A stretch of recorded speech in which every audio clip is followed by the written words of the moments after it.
Oui, merci. Je voudrais tout d'abord m'excuser, Monsieur le Commissaire, d'avoir loupé la quasi-totalité de votre intervention. Mais j'avais une autre réunion.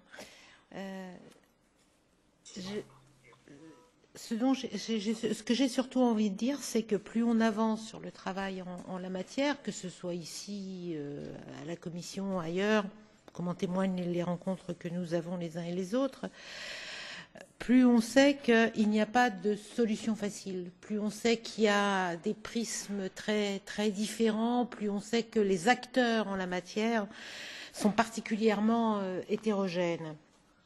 Parallèlement, plus on entend les États membres, plus, ça a déjà été dit, mais plus on a l'impression qu'ils se cramponnent à leurs compétences régaliennes et à leur souveraineté nationale. Et en même temps, parallèlement, ils mettent en cause l'Union européenne en la matière. C'est tellement plus facile de dire que tout ça, c'est la faute à l'Union européenne qui ne fait pas ce qu'elle devrait faire. Je crains que tout cela vous oblige à un discours assez réducteur au final, voire simplificateur. Et je crains que cette simplification, même si j'entends qu'on avance sur les questions de prévention, de déradicalisation, je crains que cette simplification soit assez incompatible avec l'équilibre entre la nécessaire sécurité et les libertés, quelles qu'elles soient. Je suis encore plus inquiète quand j'entends certains de mes collègues qui croient qu'en France, on aurait évité les attentats si les policiers avaient eu plus de moyens financiers pour surveiller plus de gens. Je pense que la solution n'est pas là.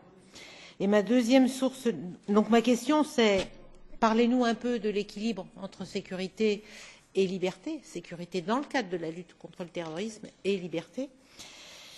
Et je suis française, donc j'ai quelques inquiétudes en la matière après les récentes lois qui viennent d'être adoptées dans mon pays. Et puis, pour continuer sur la question d'Alain Gomes, que je rejoins en matière de coopération avec les pays tiers, elle a parlé des pays du Golfe. Moi, je suis inquiète, y compris suite à la mission que nous avons eue en France. Je suis inquiète sur la coopération avec la Turquie.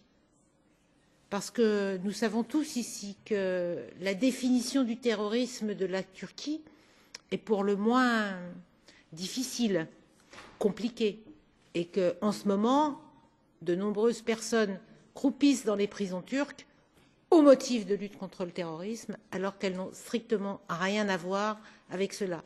Et d'une certaine façon, ça me ramène à la question précédente, notamment quand on coopère avec des pays tiers peu scrupuleux en matière de liberté.